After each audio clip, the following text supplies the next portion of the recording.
2월 20일 51일차 365 대화를 위한 성경 통독 시간입니다. 오늘 읽으실 말씀은 신명기 11장에서 14장이고 깊이 묵상하실 본문은 신명기 11장 1절에서 7절입니다. 말씀의 개요입니다.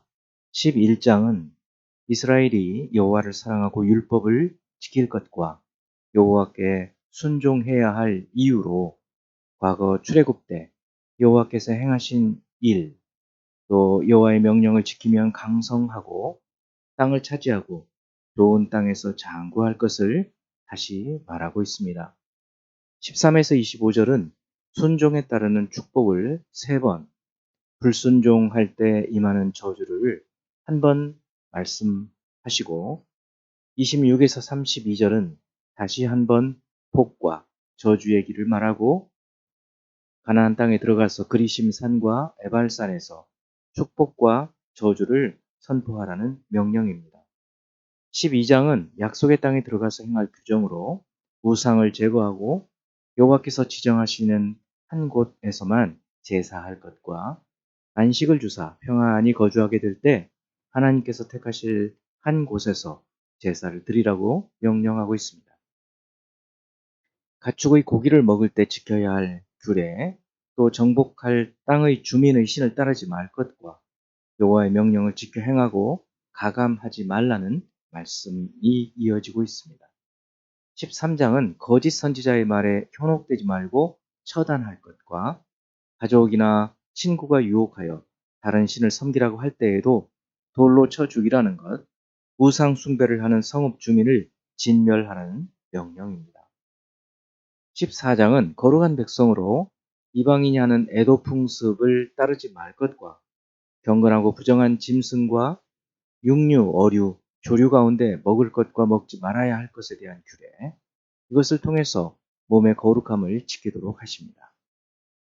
22에서 29절은 두 번째 11조 규례를 다룹니다.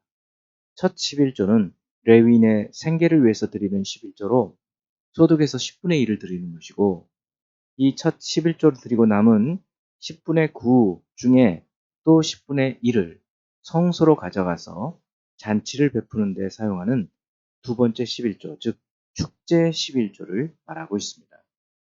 11조를 드리는 것은 하나님께서 모든 것의 주인 되심을 표현하는 신앙의 고백입니다. 이제 예수 그리스도를 닮아가고자 하는 우리의 목표를 향한 여행을 위해서 질문하고 대답하는 시간을 갖습니다. 첫 번째, 11장에서 3번이나 순종할 때 복이 임하고 또 불순종하면 저주가 온다는 것을 거듭 말씀하시는 이유가 무엇일까요? 이렇게 거듭 말씀하시는 것은 하나님의 말씀을 절대 잊지 말고 반드시 순종하라는 것을 강조하기 위함입니다.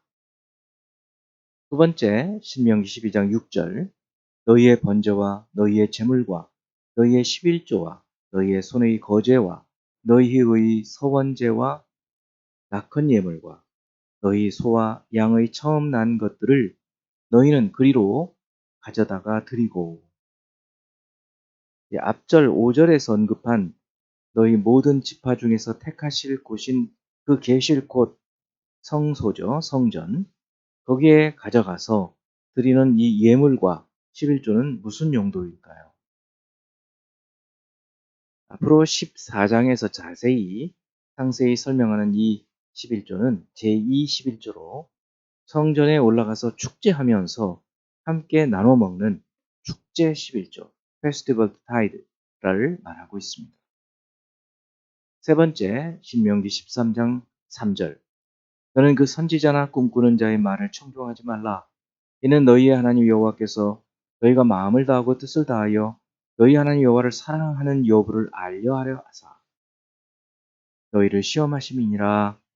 약속의 땅에 들어가면 이방신을 따르지 않아야 할 것뿐만 아니라 이스라엘 내부의 거짓 선지자도 조심하라고 하십니다. 그런데 하나님께서 이들이 일어나도록 내버려 두시는 목적은 무엇일까요? 3장 3절에 있는 말씀처럼 그들이 여호와 하나님을 마음을 다하고 뜻을 다하여 사랑하는지 시험해 보시기 위함입니다. 그러므로 어떤 사상이 하나님 말씀에 근거한 것인지 아닌지를 분별하고 말씀을 잘 연구해야 어떤 사람이 잘못된 사상을 가졌는지 아닌지를 알고 또 그들을 배척할 수 있게 될 것입니다. 네 번째, 신명기 14장 1절. 너희는 너희 하나님 여호와의 자녀이니 죽은 자를 위하여 자기 몸을 베지 말며 눈썹 사이 이마 위의 털을 밀지 말라. 이 말씀은 무슨 뜻일까요? 가나안 주민에게 죽은 자를 애통하기 위해 몸을 베어 자해하고 머리털을 전부 미는 풍속이 있었습니다. 이것은 죽은 자의 영혼이 살아있는 사람들에게 영향을 미친다는 이방 종교 예식이었기 때문에 하나님께서 금지하시는 것입니다. 다섯 번째, 신명기 14장 23절. 내 하나님 여호와 앞, 곧 여호와께서 그의 이름을 두시려고 택하신 곳에서 내 곡식과 포도주와 기름의 11조를 먹으며 또 내 소와 양의 처음 난 것을 먹고 내 하나님 여호와 경외하기를 항상 배울 것이니라. 성소로 가지고 올라가는 이 11조는 어떤 것이고 그 용도는 무엇인가요? 앞에서 언급했듯이 제1 11조는 레위인의 생계를 위해서 성읍에서 자기 소득의 10분의 1을 드리는 것입니다. 여기서 그치는 것이 아니라 남은 10분의 9 중에 10분의 1을 제2 11조로 구별하되 그것을 둘로 구분합니다. 하나는 23에서 27절에 기록되어 있는 축제 11조로 성소에 가서 축제용으로 사용하고 다른 하나는 28, 29절에서 언급한 3년과 6년의 제2 11조를 자신의 성읍에 저축해서 사회적 약자들을 구제하는 데 사용하라고 말하고 있습니다. 이제 한 구절의 말씀을 묵상하고 교훈으로 삼고 기도하는 시간을 갖습니다.